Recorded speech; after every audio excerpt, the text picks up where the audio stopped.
এক পরিবারে একসাথে 7 জন চলে যাওয়া এই বাহারুদ্দিন ভাই বিদেশ থেকে তার লাকেজ গুলো আনছে এবং লাকেজ গুলো খুলতেছে আর কান্নায় ভেঙে পড়তেছে। একটার পর একটা জিনিস বের করে দেখাচ্ছে। সে বউয়ের জন্য জিনিস আনছে, মায়ের জন্য, বোনের জন্য, বোনের জামাইদের জন্য, সবার জন্য, পরিবারের সবার জন্য শখ করে এই জিনিসগুলো আনছিল। আনার পরে এখন তো পরিবারের একটা সদস্য বেঁচে নাই, কি আনে নাই? সাবান, শ্যাম্পু, বউর জন্য ব্লেন্ডার, তারপরে হচ্ছে যে সোনার কানের দুল, মায়ের জন্য, ছোট বাচ্চার জন্য অনেক কিছু, সবার জন্য আনছে। এই দুঃখ সে কিভাবে ভুলবে? এই লাকেজ গুলো খুলতেছে, একটা একটা করে জিনিস দেখাচ্ছে আর বলতেছে যে আমি এটা আমার মায়ের জন্য আনছিলাম, আমার মাকে এখন আর দিতে পারি নাই। এটা আমার বউয়ের জন্য আনছিলাম, আমার বউ বলছিল যে এরকম তার বাটাবাটি করতে কষ্ট হয়, তাই আমি আমার বউর জন্য ভালো দেখে ব্লেন্ডার কিনছি।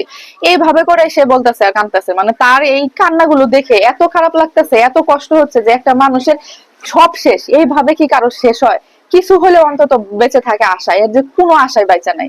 চিন্তা করেন একবার আপনার সাথে যদি এরকম ঘটনা কখনো ঘটতো, কেমন লাগতো?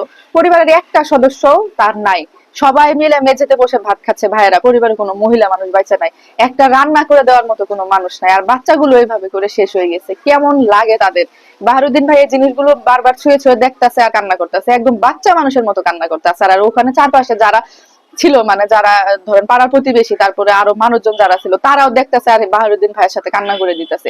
কি করবে বলেন? এমন সিচুয়েশনে কি করা উচিত? মানে এটা যদি অনেকে বলছে যে আল্লাহ তাআলা হয়তো তাদেরকে এইভাবে লিখে রাখছিল, কপালে হয়তো এইটাই লিখে রাখছিল, এই জন্য এরকমটাই হয়েছে, সেটা অবশ্যই ঠিক যে হ্যাঁ এটা হয়তো ভাগ্যের লিখন।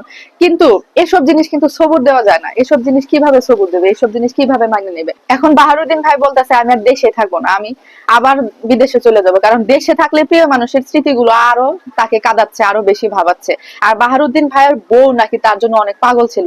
সে নাকি মানে মানে সারাক্ষণ কল দিত বাহারুদ্দিন ভাইকে, কথা বলতে চাইতো। সে সবসময় তার হাজবেন্ডের সাথে কথা বলতে চাইতো। কারণ হচ্ছে যে মাত্র 1 মাস 10 দিন সংসার করার পরে বাহারুদ্দিন ভাই চলে গেছে, নতুন বউ, তার মধ্যে প্রেমের বিয়ে। বাহারুদ্দিন ভাইকে নাকি তার বউ খুবই ভালোবাসতো, সেজন্য সবসময় কল দিত। অনেক সময় বাহারুদ্দিন ভাই কথা বলতো না, কাটিয়ে দিত, বলতো যে বেশি কথা বললে সে দুর্বল হয়ে যাবে, কান্নাকাটি করবে, তখন আমি আর বিদেশ করতে পারবো না। এরকমটাও কিন্তু বাহারুদ্দিন ভাই বলতেছিল আর কান্না করতেছিল। সত্যি কি হৃদয় বিদারক একটি ঘটনা।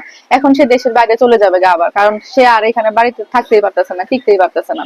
আর এই যে যারা মালিক, এই যে মাইক্রোর যে মালিক আছে আর যে ড্রাইভার আছে, বাহারুদ্দিন ভাইরা নাকি তাদের নামে একটা মামলা করছে থানায়, পুলিশ করতে বলছে, সেজন্য করছে। ওনারা প্রথমে করতে চায় নাই, ওনারা প্রথমে চিন্তা করছে যে না ঠিক আছে, হয়তো এরকমই লেখা ছিল ভাগ্যে, এটাই হয়েছে, করতে চায় নাই।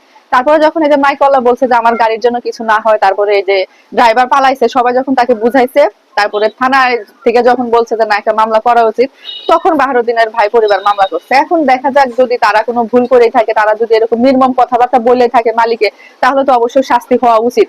এখন সেটা থানা বিবেচনা করবে, বিচার বিভাগ বিবেচনা করবে এদেরকে কি করা উচিত। তবে বাহারুদ্দিন ভাই এবং তার পরিবারের জন্য আপনারা সবাই অনেক বেশি বেশি দোয়া করুন, কারণ দোয়া ছাড়া আমাদের কিছু করার নেই। দোয়াই একমাত্র কাজে দিতে পারে, তাদেরকে যেন আল্লাহ তাআলা ধৈর্য শক্তি দেয়।